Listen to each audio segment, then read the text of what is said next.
Hello everyone, welcome to GoLocal Live. I am Arts and Entertainment host Ava Gaudette.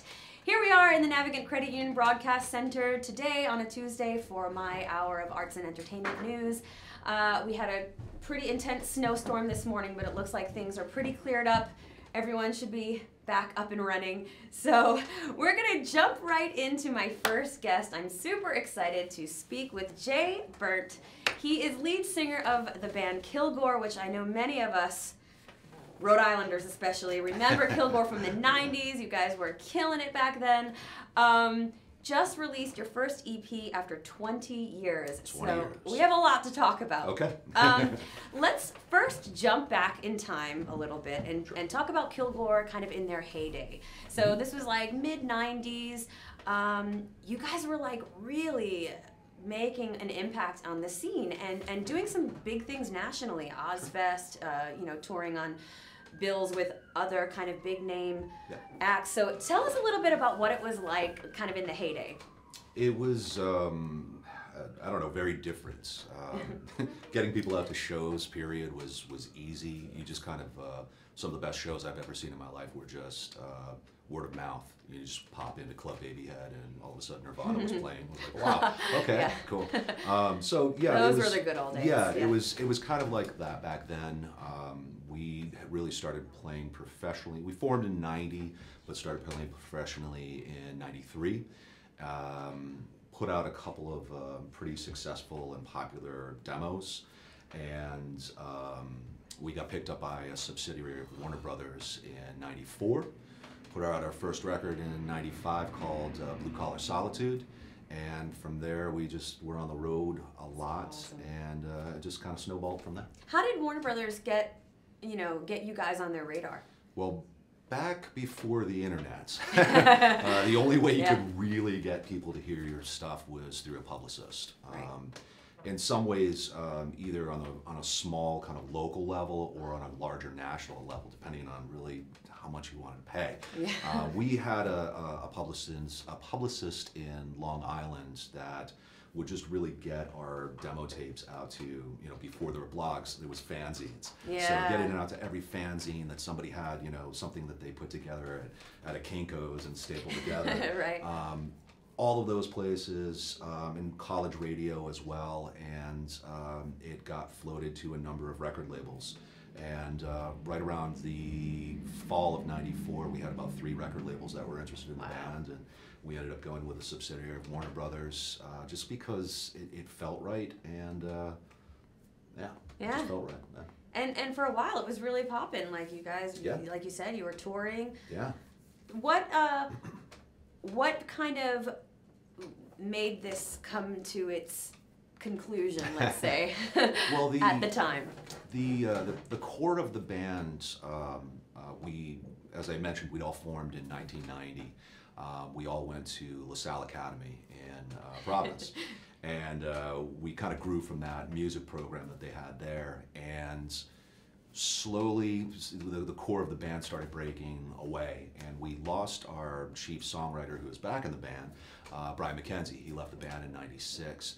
We carried on as a 4-piece without him and tried to, you know, write the rest of the songs, and ironically it was the most popular we became as right after Brian left, just because we had a tremendous amount of opportunities. Ozfest came about, our second album came around, there was a bigger push at radio, but it just never really felt the same. I started getting really tired of the road, and it's not the glamorous lifestyle that everybody puts that's one of the biggest misconceptions, you know, like that this glamorous rock star lifestyle is just always great, and it's you've got a really recording contract and you're riding a limousine. No, it's like a bus usually. No, we like for us in the early days it was like 5 smelly guys crammed into a van, you know, eating ham and cheese sandwiches. Right. That's why I went vegetarian.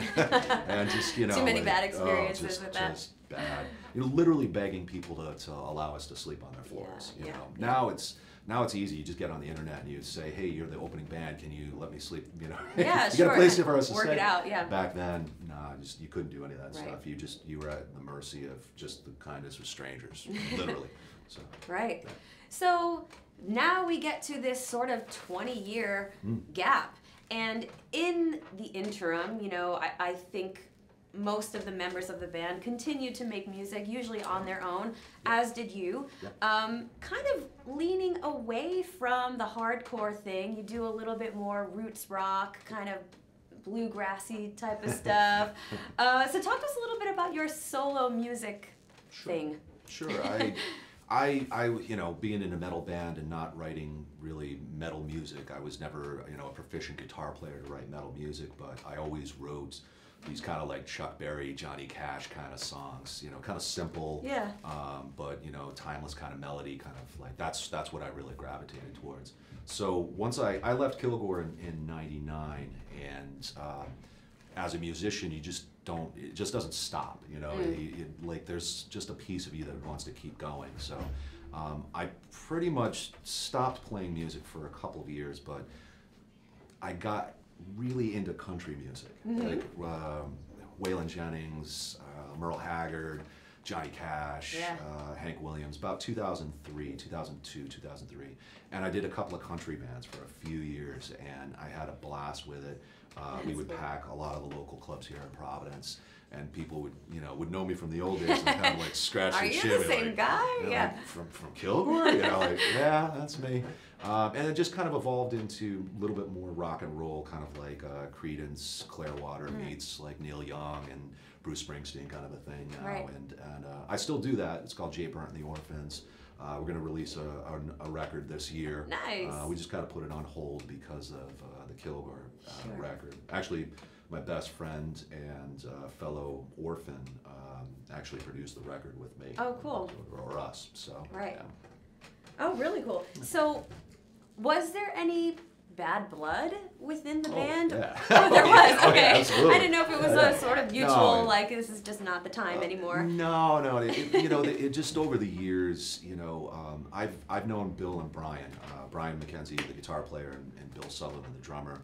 I've known both of them close to 30 years. Wow. So I've known them, you know, as long as anybody I've ever known, and.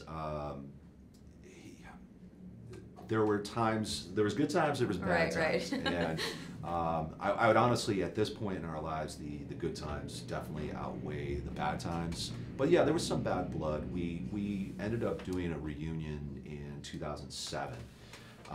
And that really cleared the air. Like, oh, cool. My mother-in-law passed away from breast cancer in 2006, and I had this benefit that I was putting together for Susan G. Komen for breast cancer research and awareness. And my wife said to me, she was like, "We need a really big band." And I said, "Yeah," and I can't find anybody. She was like, "You got to put Kilgore." And I was like, "Get out of here!" So we put Kilgore back together, but we buried the hatchet. We got all the skeletons out of the closet, and we just became better friends. You know, well, it's all the business was, you know. Yeah. Sorry. No, I was going to say I interrupted you, so I'm sorry.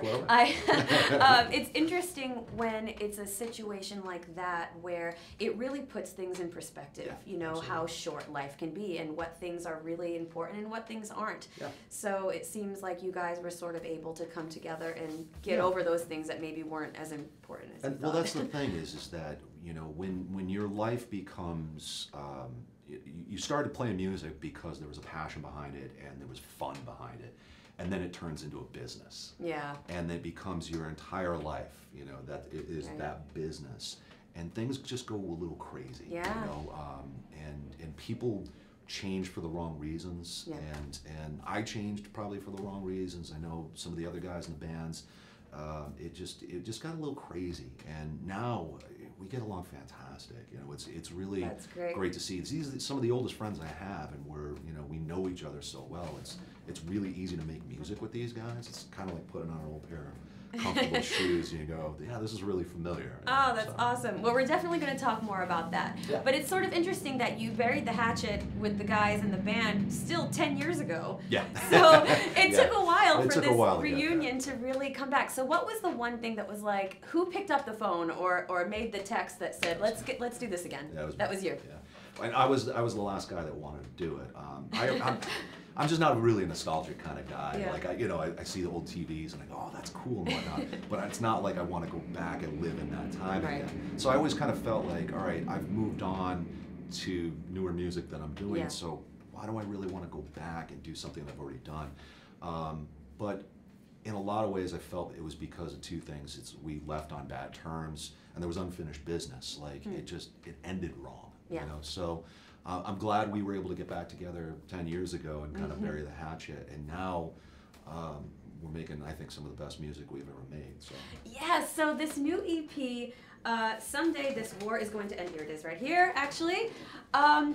Great reviews. Yeah. People are loving it, and one of the things that people are saying is like, you guys haven't lost your mojo, like the special sauce is still there even though all this time has passed, which is amazing. So what was the writing process like when you guys finally got together in the same room again? Did everything just flow? Was it like... Yes and no. I had somebody ask me, what was your biggest influence in writing this record? And it's really cocky to say, but I said Kilgore was our number one influence in writing this record because, Brian hadn't written a heavy metal song. He went to the route of singer-songwriter in 1996 and hadn't written a heavy metal song since 1996. So we were very, very adamant that it needed to sound like the logical third record that we would have made. Right. So it's not that we went back and listened to like our old songs, but it's like we went back to kind of the process of the way that Bill, Brian, and I worked together. Originally, we weren't going to do any new songs. We had a whole bunch of songs from 1996 that we never recorded and released because we didn't know if Brian was going to be able to do it. So we said, let's just do those old songs because nobody's ever heard them. It'd be great if we finally record them and get them out. Brian moved down to Nashville for a job, and the job fell through. And he had this guitar here with him, and he said, I'm just going to try and write some songs. And the very first song, he sent us like an iPhone recording of the second song on the album called Laws of Gods and Men. Absolutely the heaviest song we've ever written. Ah, we that's went, so awesome. we're like, So well, he really went kids, there with this one. Oh yeah, we're like the kid still has it. Yeah. Yeah. So Oh my gosh, that's really the cool. story. Yeah. And so it's really cool. I mean, it's such a testament to how talented you guys are that you're able to sort of put on these different hats musically and really still be legit in that genre, which is so specific and really requires a lot of like special skills, in my opinion. Yeah. I mean, I think just vocally, you've been doing a lot of different types of singing, but on this type of music, you're really doing like a harsh kind of vocal. What is it like vocally for you? I like all this nerdy, like technical voice stuff. So. Well, I'll give a tip to the young singers out there: quit smoking. Just quit smoking. I was a very, very heavy smoker back when Kilgore was in its heyday, and I always struggled. Live, people would probably tell you that they saw us back then and we were magnificent. No, I always struggled a little bit because I was such a heavy smoker. I quit smoking about 17 years ago. Awesome, good for you. And thank you. And it really, really improved my singing. People listen to this and they go, it sounds like you haven't aged. Yeah. And it's really because I feel that I've become a better singer over the years. I trying different things, not just doing heavy metal all the time, I think really broadened my palette and allowed me to kind of explore areas where I normally wouldn't have gone in the past. So, I think that's pretty much it. Yeah. It's not easy being my age, 45 years old and being a heavy metal singer. There's others out there much older than myself that are still doing it and doing it very, very well. But heavy metal tends to be more of a young person's game. Yeah, I mean it's very challenging. Yeah. It's a very challenging way of singing, and it requires tons of stamina. It does. And your voice just changes through the years. I mean, not even in a bad way. It just kind of changes. So to make your voice sort of get back to a sound that you had 20 years ago can be hard. It's always kind of been there.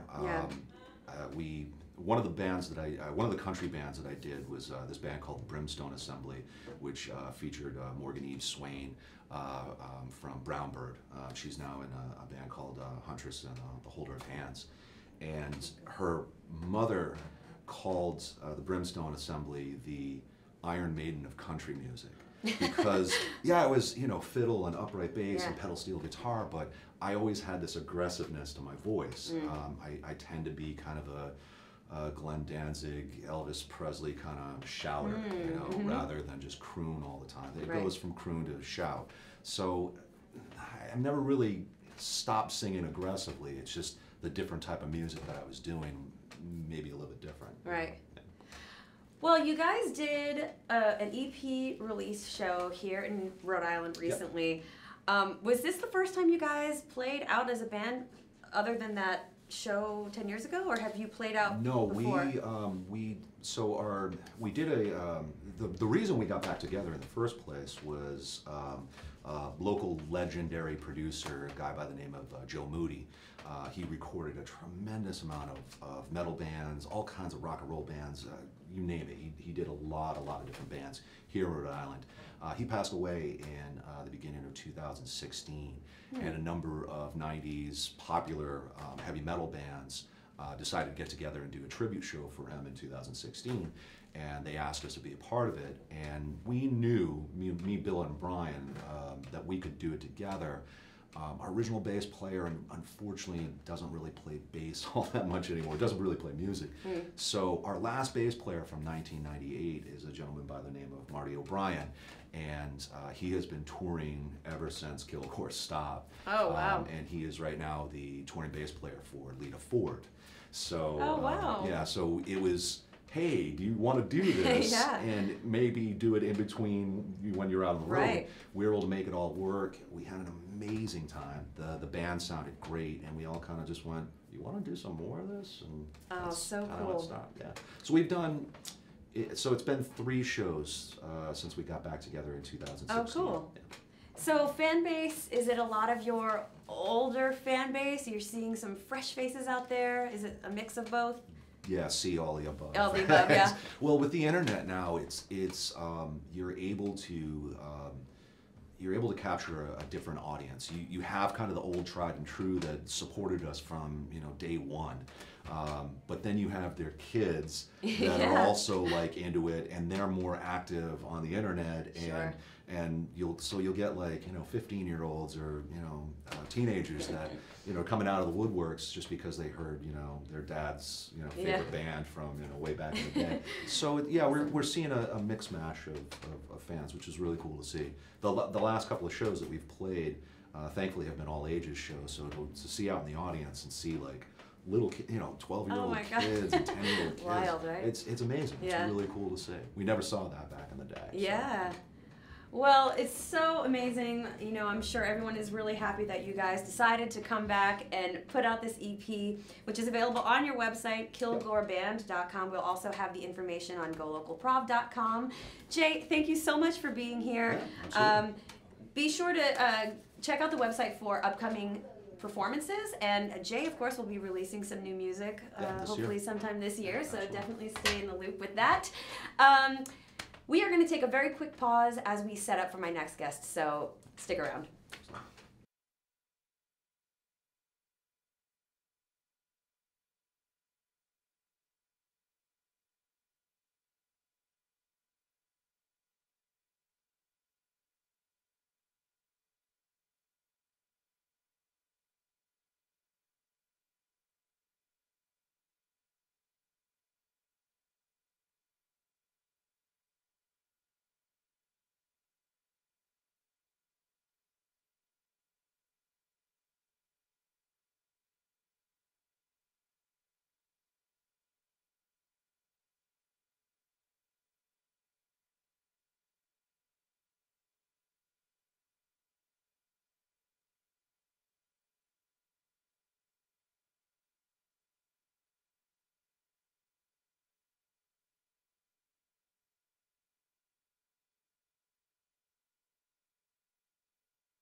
Hey everyone, welcome back to Go Local Live. Up next in the Navigant Credit Union Broadcast Center, I will be speaking with this beautiful woman right here, Whitney White. She is currently directing the production of Othello that is going to be at Trinity Rep. So excited to talk to you today. Thank you so much for being here. Of course, thank you for having me. Yes. So, Whitney, you sort of recently graduated from the MFA program at Trinity Brown, 2015, I think. Yeah. So talk to us a little bit about that experience and kind of what you've been up to since graduation. Yeah, I had a great time here. Providence is such an amazing place to study and work and learn and be engaged with the arts. And my time at Brown Trinity was just fantastic. I learned everything I could about acting, writing, directing, and since graduating got myself really set up as a director and writer, and I've been working in New York on a bunch of projects, my own projects with a sound collective that I work with. We do concerts and concert plays, and also working with directors around the city, associate work with them like Sam Gold and Annie Kaufman and Dan Sullivan and some of the best directors out there. So I've kind of had the privilege the past few years to really learn from the best and also do my own work, and that's what I've been up to. It's been a very busy time, and I'm very thankful to be back here at Trinity because it's a great place to be. Yeah, it's really cool. You know, you obviously were focusing on acting, but with all these other talents, you know, you are also a singer and a musician, and you write, and but directing seems to kind of be the little niche that you fell into. Is that designed, or did that happen sort of by circumstance? It just pulled everything together. Yeah. Like everything just came together. You know, I always had all these ideas. I was always in the play, and I had ideas on everything that had to do with everything except for me. You know, how everything should sound, how everything should look, how the pace of it should be. And I realized that directing really allowed me to pull all my talents together and really birth one thing that was cohesive and together. So that's how it really happened. Yeah. So here we are. This is your directorial debut at Trinity Rep. So how does it feel to be back and kind of on this side of things? That's so exciting. I mean, that's the great thing about Providence. I'm sure a lot of you out there, you know where Trinity Rep is. You probably know what it looks like. You probably, if you close your eyes, you know some of the company members, and you can think of the last role you saw them in. And there's just something so personalized about the theater here, and it's engaged with the community in a 1-to-1 ratio. And so being here, it's just amazing. I step in the theater, I'm flooded with all these memories, and it's this gorgeous 500-plus theater, and it feels like a luxury. I'm gonna have a hard time when this one is over, because it's a perfect place to make work. You're in a community, you're taken care of, people know each other. It's great. And it's sort of like coming back home for you, because you did get an opportunity to work with a lot of these company members while you were a student, and so it's kind of like a homecoming in a way. Yeah, it's great. It's just, you know, there's so many company members that a lot of you will recognize in there. Jude Sandy, Stephen Thorne, Becky Gibble, all of them, and they're people that live here just like us, and there's something kind of great about seeing someone who's one of us go on stage and go through these great tragedies right in front of you. It feels like you're going through it. It's very, very personal. So let's talk a little bit about the piece, you know, Othello, classic Shakespearean tragedy. Why Othello for you? Why this combination of you directing Othello specifically here at Trinity? Well, it's a really intense piece. A lot of you might have first encountered it in a high school setting. It's one of those things that people read, you know, because an English teacher makes you read it. It's a really memorable piece, and there's nothing quite like it. You know, this writer, years and years and years ago, took a magnifying glass and put it to this question of what would happen if someone outside of the majority rose to the top of society, and what would happen if that friend if their mind was totally ripped apart by their best friend. What would happen? So like the question at the heart of the piece is just something really close to me. It's not a play about royalty and royals, which a lot of Shakespearean pieces are. It's a play about people like you and me making decisions, good decisions and a lot of bad decisions, and what happens as a result of lying, not being truthful, manipulating other people, deceiving other people, racism, misogynistic language, everything. It's like what happens when you throw all that in a pot. And I just think it's just a really juicy piece, you know. It's kind of like the piece, I feel, for me to be working on. Yeah. Yeah. A lot of times with classic literature, when it's done today, there's usually some sort of twist or some sort of interpretation. Do you feel like you have an interpretation of this, or are you just trying to do the piece justice as much as you can? Well, my take on everything is that I have to approach everything where I am now. I am a woman living in 2018, and so for me, I'm looking at this play very much as happening in the now, happening in America with people that you recognize and know. So just that's my take on it. You know, let's look at this text, let's look at this world. What is the military now? You know, the military is huge in the piece, okay? So what does it mean to have this same story go on in our kind of community? That's the way I'm looking at it. Yeah. Yeah. And you just started rehearsals, right? It's weird. Sort it's of. flying by. It's terrible. I'm so sad already. We started rehearsals the 16th of January, so we're mid stride here. Oh, okay. Yeah, we're really on our feet now. We're really starting to see the beast, See the magic coming see it together. happen. And you've said that you want this production to be truly unique and truly unique to Trinity. Yeah. How are the ways that you plan to do that without any spoilers? I know. Of course. I don't want to. No spoilers This is if the you good can. stuff. But yeah. Well, okay, I'll put it this way. The thing about the actors at Trinity, first, they're amazing, and secondly, they've been acting together for years. You know, they know each other intimately in ways that I'll never be able to understand. But there is something about the closeness of their relationships, the degree to which they know each other's skill sets, they know how to push each other's buttons, how to make each other feel good, everything. And there's something about that close proximity that lends itself very well to this play. And that's all I'll say. So that's the way I'm trying to use the Trinity Company and make it special to them, is make it feel really intimate and really, really intense and really just a group of people stuck together making a bunch of bad decisions, you know?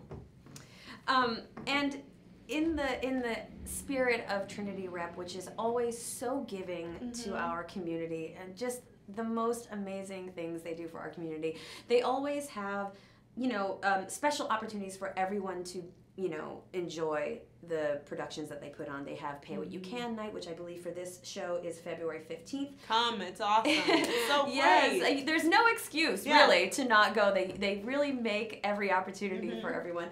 There's open caption performances. Yeah. For this, there's also a teen talkback and a special military weekend. Yeah, which is awesome. I mean, that's what I mean. People are like, why work at Trinity? Because of things like that, you know? Because we're going to bring the play to you. You know, it's not just about you sitting there and watching it. It's like, no, come and talk with us, engage with us, you know?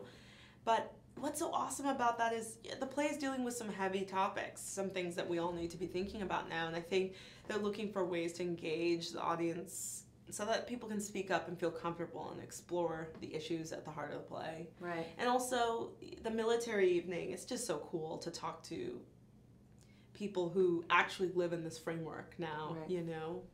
Right. I love that they're doing that. I'm very happy about that. I know. It truly is amazing. Every time I ever speak with somebody just in life or on the show, there's always so many wonderful opportunities that they give the community. So I love Trinity Rep. Yeah. Just putting it out there. So I wanted to talk just briefly another thing that you're doing in New York, sort of on your own, this 2050 fellowship. Yeah. Tell me a little bit about this. This is actually a really cool thing, and it's a very small group of people that get included in this fellowship. So I'm very thankful for that opportunity. So I work, I got a fellowship at a very amazing theater in New York. If any of you are ever there, I highly recommend you go there, see some theater, meet some of these people, check it out. They're called the New York Theater Workshop, and every year they select 6 fellows to come and train there and learn things and present work and hang out and talk with each other and break bread with each other. And it's a really great way of just working and living, and it gives you kind of a hub, a home.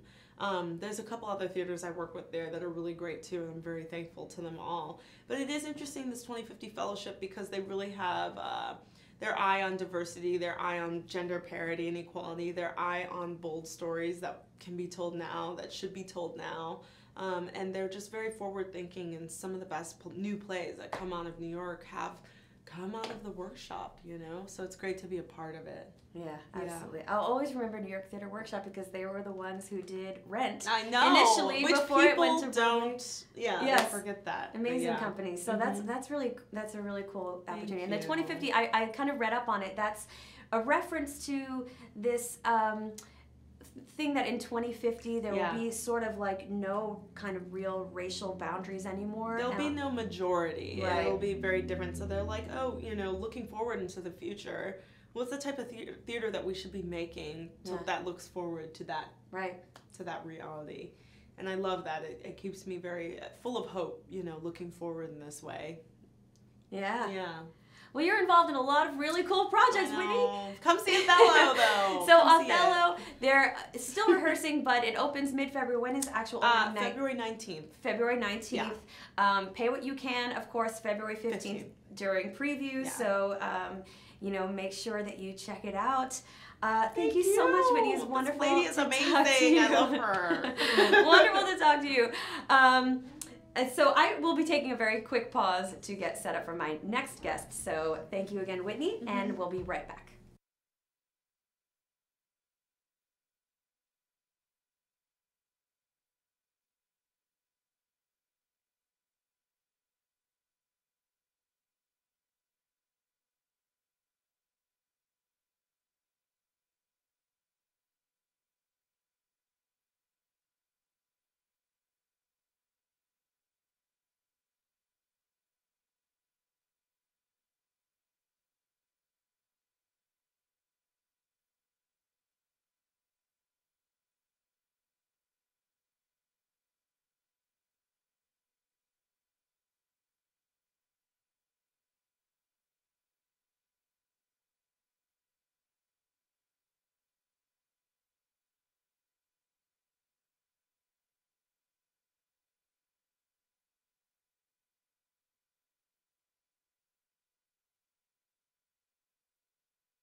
Hey everyone, welcome back to GoLocal Live. I'm Arts and Entertainment host Ava Gaudette.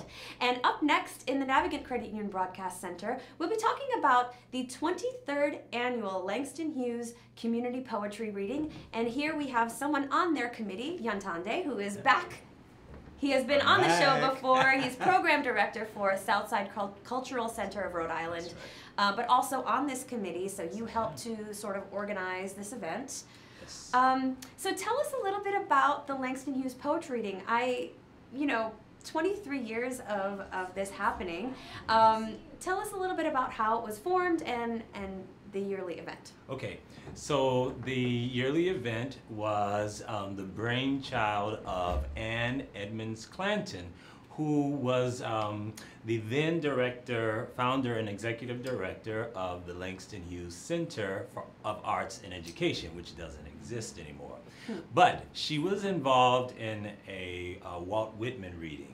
And the year after that, this was 1994, a year after that she decided, well, let's do a Langston Hughes to celebrate the words and the works of Langston Hughes, but on his birthday. So this is why the event is always in February, usually that first weekend of February, because his birthday was February 1st.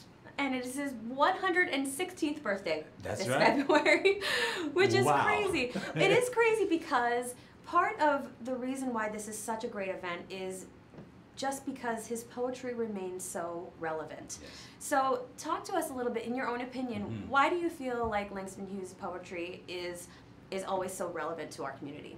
Well, I think initially I think that his poetry is significant because they called him the sort of the people's poet, and the poet laureate of Harlem. And I think that it's really important because at some point, at one point in his career, he started writing in vernacular. So that means writing, using the words of the streets. Yeah. right? So, and the words of the people, the way people talked in the streets, and so, and in the communities of Harlem. And so I think that that really made that connection, that he's really trying to connect these stories with the lives of people that are actually living. And so it shows the depth of his writing. It shows the concern for his writing, for the people that he's writing about. And I think that that connects to everyone. You know, that really keen interest in communicating with a community. Yeah. And he had a real, what's the word I'm looking for? A really accessible style, Yeah. poetically, Yes. that I feel is very easy for people to kind of latch onto and understand in a deep way. Yeah. He talks a lot about dreams, dreaming, Yeah. you know, Yeah. gaining that thing in life that you want the most. And I don't know a single person who doesn't Yeah. feel that way. And I know Exactly. his subjects, you know, were usually based on what he was experiencing, Yeah. wanting equality. That's right. Yeah, he had a varied verse, if you will. Concerns from just the poetic form all the way to the really dangerous social issues of the time. And I think that shows the breadth of his work as an artist, to be able to connect in those ways, and the depth of his intellect, which is so important, and which were so many artists of that Harlem Renaissance were working in that way. You know, dispelling the myth, you know, that these African Americans didn't have the language, or didn't have the scholarship. And I think that he, you know, really, among others, was really one who was really pushing that boundary, pushing against mainstream society. Absolutely. And again, the relevance. I mean, I know this event has been going on for over 20 years, but it sort of feels a little bit more relevant over the past couple of years. I know one of his poems, Let America Be America Again, was used in many different activism settings over the past couple of years, because these themes, that poem was written in like the mid-30s, and these are still themes that we're experiencing today. Yeah, definitely. I mean, I think the issues are timeless. Unfortunately, some of the issues are still relevant. I mean, we're still fighting for that equality and that diversity and voice. But I think underneath that is the understanding that art has this power to connect, this power to transform, this power to be an agent of change. And I think that he truly embraces it in a way that makes it relevant today. I mean, it's inspiring the youth. It's inspiring us still today to read his work and to understand the complexities of human existence. Yes. Amen to that. We're going to talk about all the details as far as the event, but you prepared a little reading, so I would love, now that we're talking about his poetry and how wonderful it is, let's hear a little bit of this. Great. In fact, I'll even move out of the way so you can have your little moment, and then I'll come back and we'll talk about the details of the event this weekend. Okay. Great, thank you. So this poem is the one I read as a member, as a reader last year. It's entitled A Birmingham Sunday. It was written September 15th, 1963 by Langston Hughes himself. 4 little girls who went to Sunday school that day and never came back home at all, but left instead their blood upon the wall. With splattered flesh and bloodied Sunday dresses, scorched by dynamite that China made aeons ago. Did not know what China made before China was ever red at all. Would ever redden with their blood this Birmingham on Sunday wall. 4 tiny girls who left their blood upon the wall. In little graves today await the dynamite that might ignite the ancient fuse of dragon kings, whose tomorrow sings a hymn that missionaries never taught Chinese in Christian Sunday school to implement the golden rule. 4 little girls might be awakened someday soon by songs upon the breeze, as yet unfelt among magnolia trees. That's the milestone. Wow. That's powerful and makes me want to cry. Yeah, yeah. I mean, you know, that speaks specifically of that very sad event that happened. So that's the brilliance of someone like Langston Hughes to be able to put that in words, in text, in verse. It's not everybody has that gift, and I certainly don't. But I can read. That's right, beautifully, by the way. Thank you. But that is truly what's wonderful about art, is that it lives on, and now, you know, the memory of those children aren't forgotten. That's right. So let's talk a little bit about the event where you can hear more of his poetry. Yes. So it is this weekend, and there are actually two different events. One is youth-oriented. So tell us a little bit about both of them. Okay. So the youth event is Friday at 5:30 to 7 at Southside Cultural Center of Rhode Island. It's a free event. This is an experiment, an educational experiment and a history lesson. The idea is to connect Langston's words and works to the young generation, so that we begin to make accessible the correlation between what he was talking about then and what the social and cultural issues of today are.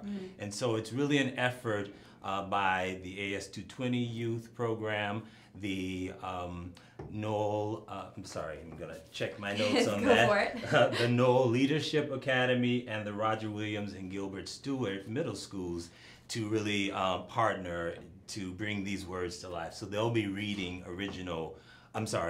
they'll be reading Langston Hughes's words that day. And then the second event, which is the main event, the main event is on Sunday at the Providence Public Library, and that is the Langston Hughes Community Poetry Reading event. It is going to include works of Langston's read by luminaries such as Rose Weaver, Ricardo Pitts Wiley, Ray Rickman, who you always have here. Amazing. Yeah, yes, our good friend. And so it's and it really is about bringing the community and celebrating Langston. Really, it really is about the celebration of his words and his works on his birthday, and having the community be able to come together and share these words and keep them alive through the word, through the mouth, through the speaking. You know, to activate them. Absolutely, and free, completely free for this, you know, event, and no reason not to go and enjoy this beautiful poetry. Yontandi, thank you so much for being here again to talk about this event. That is my show for today. Be sure to check out Kate Nagel with News and Politics at 4 o'clock. She has a packed hour, so be sure to check her out. And I will be back again next Tuesday with more arts and entertainment. So thank you so much, and I'll see you soon. Thank you.